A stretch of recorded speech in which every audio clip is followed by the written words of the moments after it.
I've always been skeptical about the supernatural. Ghosts, spirits, jinn, they were just figments of overactive imaginations, stories to scare children. That was my belief until that fateful night when my skepticism was shattered and my reality irrevocably altered. It was a typical evening in my small, cluttered apartment. The glow of my laptop was the only source of light, casting long shadows on the walls. I was deep in thought, fingers poised over the keyboard, struggling with writer's block.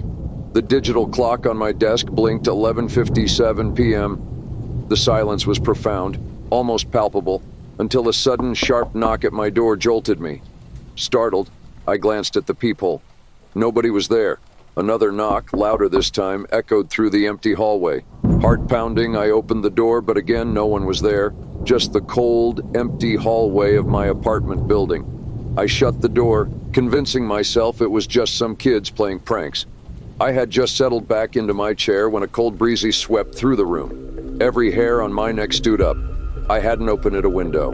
In fact, I rarely did. My eyes scanned the room, landing on the small antique mirror I'd found at a garage sale. For a moment, I thought I saw a shadow flicker across its surface. I blinked, and it was gone. Just tired, I muttered to myself. But then the mirror trembled on the wall, as if agreeing with me, and I froze. "Who's there?" My voice was barely a whisper, drowned by the pounding of my heart.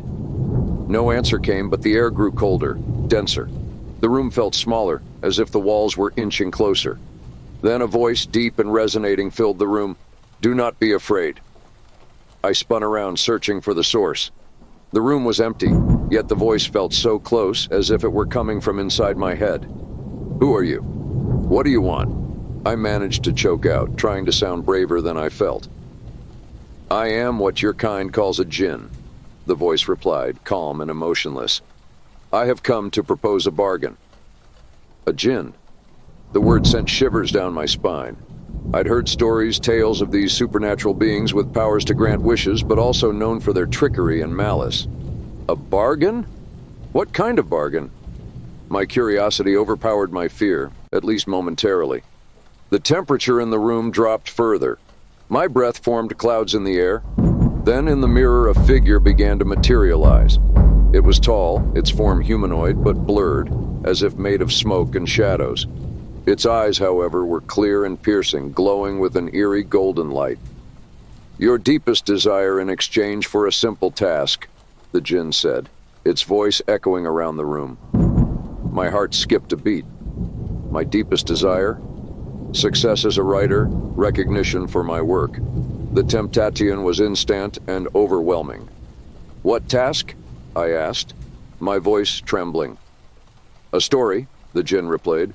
"One that you must write. A story of darkness, of fear, one that will captivate and terrify. You must pour your soul into it, make it your masterpiece." A story? That was it? Relief washed over me, followed quickly by suspicion. "And what do you get out of it?" The jinn's smile was chilling. "Entertainment," it said simply. "Your kind's fears and nightmares are intriguing to us." I hesitated. The offer was tempting, too tempting. Write a horror story, something I'd done many times before, and in return, achieve my dream.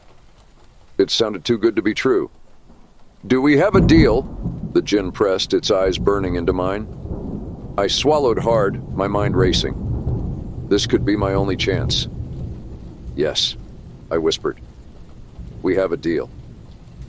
The air suddenly warmed, the oppressive feeling lifted, and the jinn vanished from the mirror. I was alone once again, but everything had changed. Over the next few days, I wrote like never before. Words flowed from my fingers with an ease and intensity I had never experienced. The story I was crafting was unlike anything I had ever written.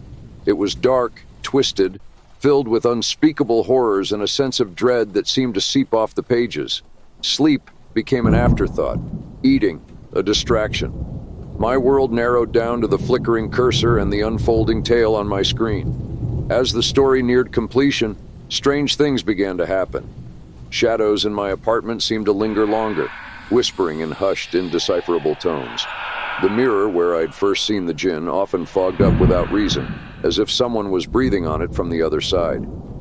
I told myself it was just stress, a side effect of the sleepless nights and relentless writing. Then came the night I finished the story. It was past 3 a.m., the witching hour, they say. I typed the last sentence, and a wave of exhaustion hit me.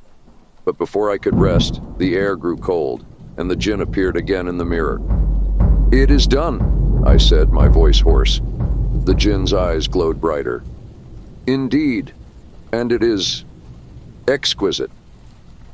There was something akin to satisfaction in its tone. "Your reward is granted. When you wake, your world will be different." I nodded, too tired to question it. Sleep overtook me quickly, a deep, dreamless slumber. When I woke, it was to a new reality. My story had been published overnight, under my name. It was everywhere, on social media, in the news, being discussed on TV. It was hailed as a masterpiece, the most terrifying horror story of the decade. My dream had come true, just as the Jinn promised. But the success came with a price. People started reporting strange occurrences after reading my story. Nightmares so vivid they couldn't tell dream from reality, shadows moving in their homes, whispers in the dark. The story was more than just words. It was a catalyst for something dark, something that transcended the pages and bled into the real world. Guilt consumed me. My desire for success had unleashed something horrific. I tried to pull the story, to stop the spread, but it was too late. It had taken on a life of its own, spreading like a virus, unstoppable. And then the visits began. Readers, their eyes hollow, their voices trembling, came to me, begging for a respite from the terror the story had brought into their lives. But I had no answers, no solutions. I was as helpless as they were. One night, as I sat, drowning in despair, the Jinn appeared again. Its smile was wider, more sinister. "You have done well," it said, its voice a chilling caress. "The fear you have spread is delicious." "This isn't what I wanted," I whispered, tears streaming down my face. "But it is what you agreed to," the Jinn replied. "Your story will live forever, a testament to your talent and your folly." With that, it vanished, leaving me alone with the weight of my choices. The story still circulates, a creeping horror that latches onto the minds and souls of those who read it. And I, its unwitting creator, am left to bear the burden of the nightmares I've birthed into the world. I write this now as a warning.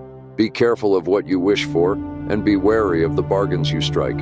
For there are things in this world beyond our understanding, and their gifts often come at a terrible cost.